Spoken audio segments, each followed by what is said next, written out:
عمران خان کی 9 کیسز میں ضمانت بحال، جبکہ سائفر کیس میں ضمانت پھر تاخیر کا شکار۔ چیئرمین تحریک انصاف اور سابق وزیر اعظم عمران خان کی غیر قانونی قید کو آج 58 روز گزر چکے ہیں۔ چیئرمین عمران خان کو پہلے اٹک اور اب اڈیالہ جیل میں قید رکھا جا رہا ہے۔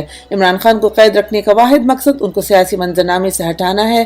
اسی منصوبے کے تحت عمران خان کی 9 کیسز میں ضمانتیں مسترد کی گئی تھیں، جس کے خلاف عمران خان کے وکلاء نے درخواست دائر کی تھی۔ اسلام آباد ہائی کورٹ نے آج اس درخواست کو منظور کرتے ہوئے ضمانتیں بحال کر دی ہیں، جبکہ دوسری طرف سائفر کیس میں ضمانت چیف جسٹس عامر فاروق نے ایک بار پھر التوا کا شکار کر دی ہے۔ توشخانہ کیس کے طرز پر سائفر کیس کا ٹرائل بھی شروع کرنے کا حکم آ گیا۔ ایک طرف اسلام آباد ہائی کورٹ میں چیف جسٹس عامر فاروق سائفر کیس کی ضمانت اور جج کے کیس سننے کی اہلیت کے کیسز کو دبائے بیٹھے ہیں، تو دوسری جانب خصوصی عدالت کے جج ذوالقرنین ابوالحسنات نے توشخانہ طرز پر سائفر کیس بھی 4 اکتوبر سے چلانے کا فیصلہ کر لیا ہے۔ جج نے اڈیالہ جیل سپرنٹینڈنٹ کو نوٹس جاری کرتے ہوئے عمران خان اور شاہ محمود قریشی کو 4 اکتوبر کو جوڈیشل کمپلیکس اسلام آباد پیش کرنے کی ہدایت کر دی ہے۔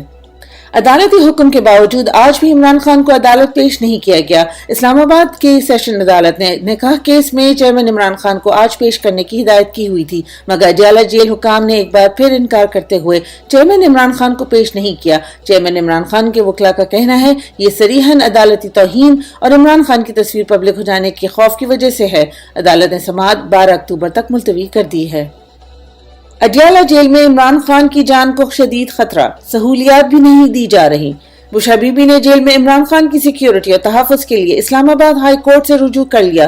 لطیف کوسہ ایڈوکیٹ کے ذریعے دائر درخواست میں موقف اختیار کیا گیا ہے کہ خدشہ ہے کہ عمران خان کو جیل میں کھانے کے ذریعے زہر دیا جا سکتا ہے۔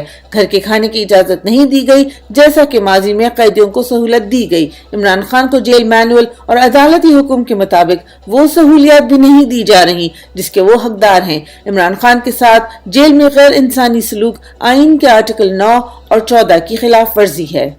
شیخ رشید کو 1 ہفتے کے اندر بازیاب کروایا جائے، عدالتی حکم۔ عمران خان کے اتحادی سابق وفاقی وزیر شیخ رشید کو چند روز قبل ان کے گھر سے اغوا کیا گیا اور تاحال کسی عدالت میں پیش نہیں کیا گیا۔ شیخ رشید کے اغوا کے خلاف ان کے وکیل نے عدالت میں درخواست دائر کی، جس پر آج سماعت ہوئی۔ عدالت نے ریمارکس دیتے ہوئے کہا آئندہ ہفتے تک شیخ رشید نہ ملے تو گرفتار کرنے والے S S P operation, D S P اور 4 ایس ایچ اوز کے خلاف مقدمہ درج ہوگا۔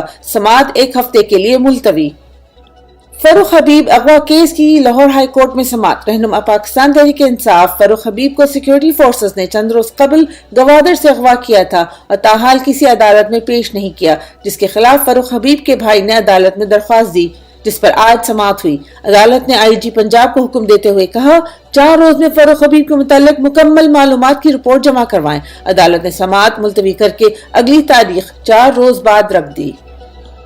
تمام تر ریاستی وسائل کے باوجود نون لیگ ایک پتلی گلی نہ بھر سکی، ملزم نواز شریف مایوس۔ عدالت سے فرار ملزم نواز شریف کی واپسی سے قبل نون لیگ نے کل لاہور میں ایک پتلی گلی میں جلسہ کرنے کی کوشش کی۔ تمام تر ریاستی وسائل ہونے کے باوجود عوام نے شرکت سے انکار کر دیا۔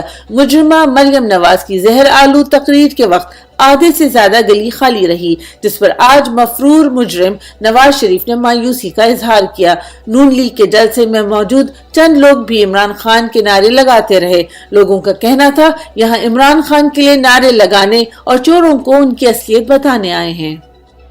تحریک انصاف نے خیبر پختونخوا میں جلسوں کی اجازت کے لیے عدالت سے رجوع کر لیا۔ صدر پاکستان تحریک انصاف خیبر پختونخوا علی امین گنڈاپور نے صوبے میں جلسے جلوس کی اجازت کے لیے پشاور ہائی کورٹ میں درخواست جمع کروا دی ہے۔ جلسے کرنا ہر سیاسی جماعت کا آئینی حق ہے، مگر کٹ پتلی غیر آئینی نگران حکومت تحریک انصاف کو جلسوں کی اجازت دینے سے مسلسل انکاری ہے۔